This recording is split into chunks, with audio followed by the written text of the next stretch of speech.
అందరికీ నమస్కారం. Welcome to Sandhya kitchen India. ఇవాళ మన వీడియో వచ్చేసి ఒక గార్డెన్ రిలేటెడ్ వీడియో అండి. ఈరోజు మనము చాలా అందమైన బోగన్విల్లా ప్లాంట్ని స్టెమ్ ద్వారా ఎలా పెంచుకోవచ్చో చూసేద్దాం. ఈ బోగన్విల్లా ఒక హార్టీ ప్లాంట్ అండి.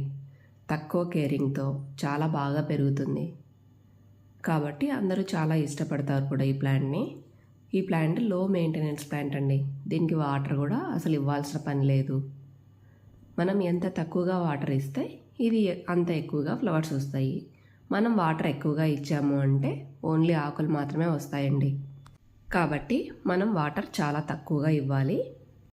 ఇప్పుడు నేను ఈ కటింగ్స్ని అయితే రోడ్ సైడ్ నుంచి కట్ చేసుకొని వచ్చానండి. మనం ప్రతి మొక్కని కూడా కొనాల్సిన పని లేదండి. చాలా వరకు 90% మొక్కలు కటింగ్ ద్వారానో సీడ్ ద్వారానో వస్తాయండి. ఇవి ఒకరి నుంచి ఒకరం షేర్ చేసుకోవచ్చు. ఇప్పుడు ఈ కటింగ్స్ని నేను రోడ్ సైడ్న కట్ చేసుకొని వచ్చాను. ఇప్పుడు వీటిని మనం ఎలా ప్రాపగేట్ చేసుకోవాలో చూద్దాము. ముందుగా మనకు కావాల్సినది హెల్దీ స్టెమ్ కటింగ్ అండి. ముందుగా మనకు కావాల్సినది హెల్దీ స్టెమ్ కటింగ్. మీరు ఎప్పుడు ఒకటి గుర్తుంచుకోవాలండి, చాలా లేతగా ఉన్న కొమ్మని తీసుకోకూడదు. అలాగని మరి పాత ముదురు కొమ్మలు ఉంటాయి కదండి, వాటిని కూడా తీసుకోకూడదు. మధ్యస్థంగా ఉన్న కొంచెం గట్టిగా ఉన్న స్టెమ్ని తీసుకోవాలి. ఇలా స్టెమ్ని తీసుకొని ఈ స్టెమ్స్కి ఉన్న ఆకుల్ని పువ్వుల్ని మొత్తం తీసేసేయాలి. ఇలా తీసేసాక ఈ స్టెమ్ని 5 నుంచి 6 ఇంచుల పొడవుగా కట్ చేసుకోవాలి. 45 డిగ్రీ యాంగిల్లో కట్ చేసుకోవాలండి. ఇలా కట్ చేయటం వల్ల మనకు రూట్స్ అనేవి ఈజీగా వస్తాయి. ఆ స్టెమ్కి కూడా ఫంగస్ రాదండి. ఈ కట్ చేసే సమయంలో కూడా క్లీన్గా కట్ చేయాలండి. కాబట్టి షార్ప్గా ఉన్న ప్రూనర్ తీసుకుంటే మంచిది. ఇలా 5-6 ఇంచుల పొడుగా కట్ చేసుకున్న తర్వాత మనం ఇసుకలో కూర్చో పార్ట్ ఉంది కదండి, కింది పార్ట్, ఆ పార్ట్ని కొంచెం గోరుతో కానీ నైఫ్తో కానీ స్కిన్ తీసేయాలండి.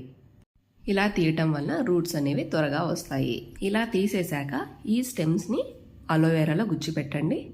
ఇప్పుడు నేనైతే 2 అలోవెరా కటింగ్స్ తీసుకున్నానండి. ఇప్పుడు నేనైతే ఇక్కడ 2 అలోవెరా కటింగ్స్ తీసుకున్నాను. అంటే ఇక్కడ మన దగ్గర 2 కలర్స్ ఉన్నాయి కదండి, బేబీ పింక్ ఒకటి, ఆరెంజ్ ఒకటి ఉన్నాయి కదా. సో వేటి స్టెమ్స్ వాటిని సపరేట్గా పెట్టుకోవటానికి. ఇప్పుడు కట్ చేసుకున్న స్టెమ్స్ని అలోవెరాలో గుచ్చి పెట్టాను. ఒక దాంట్లో ఆరెంజ్ పెట్టాను, ఒక దాంట్లో పింక్ పెట్టాను.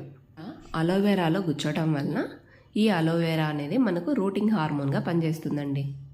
మీ దగ్గర రూటింగ్ హార్మోన్ పౌడర్ ఉన్నా కూడా యూజ్ చేయొచ్చు, లేదంటే అలోవెరాలో గుచ్చైనా నాటచ్చండి.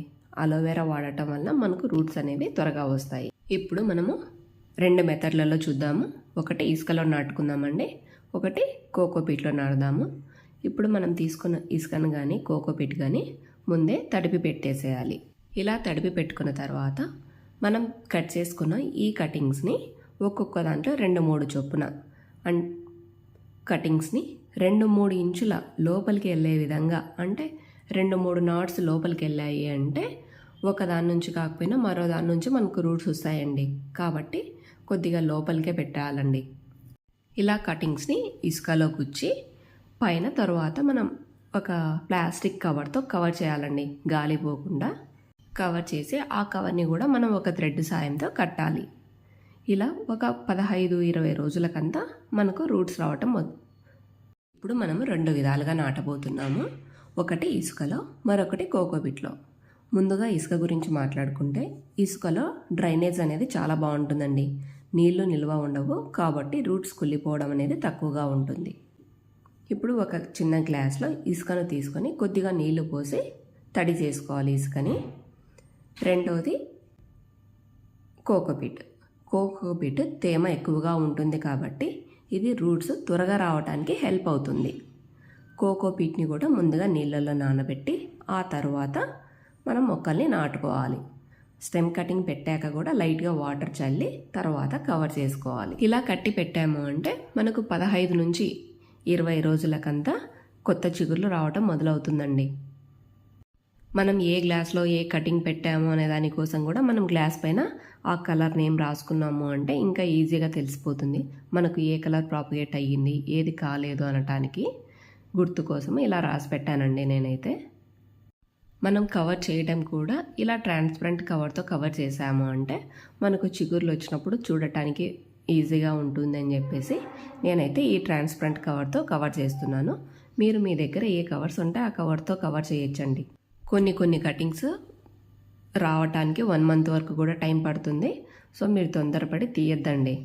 ఇలా మనకు చిగుర్లంతా బాగా కనిపించిన తర్వాత ఆ కవర్లకి 2-3 చిన్న హోల్స్ వేసుకోవాలి. తర్వాత మరో వారం తర్వాత ఆ కవర్ని మనం పూర్తిగా తీసేయాలి. తీసేసిన తర్వాత కూడా మనం వీటినంతటిని నీడలోనే ఉంచుకోవాలండి. మనం స్టెమ్ కటింగ్ పెట్టిన దగ్గర నుంచి రూట్స్ అంతా బాగా ప్రాపగేట్ అయ్యే వరకు కూడా మనం వీటిని నీడలోనే పెట్టుకోవాలి. రూట్స్ అంతా బాగా డెవలప్ అయ్యాక సెమీ షేడ్లోకి మార్చుకోవాలి. తరువాత పూర్తి ఎండలో పెట్టాలి. ఒకేసారి అయితే ఎండలో పెట్టద్దండి. ఇసుకలో కానీ కోకోపిట్లో కానీ బోగన్విల్లా ప్లాంట్ని మనమే ఇంట్లో పెంచుకోవచ్చండి. ఇది చాలా సులభమైన పద్ధతి. మీరు కూడా తప్పక ట్రై చేసి చూడండి. మీకు ఈ వీడియో నచ్చితే లైక్ చేయండి, షేర్ చేయండి. మరిన్ని ఇలాంటి గార్డెనింగ్ టిప్స్ కోసం మా సంధ్యా కిచెన్ ఇండియా ఛానల్ని సబ్స్క్రైబ్ చేయండి. Thanks for watching my video. Please like, share and subscribe to my channel. Thank you.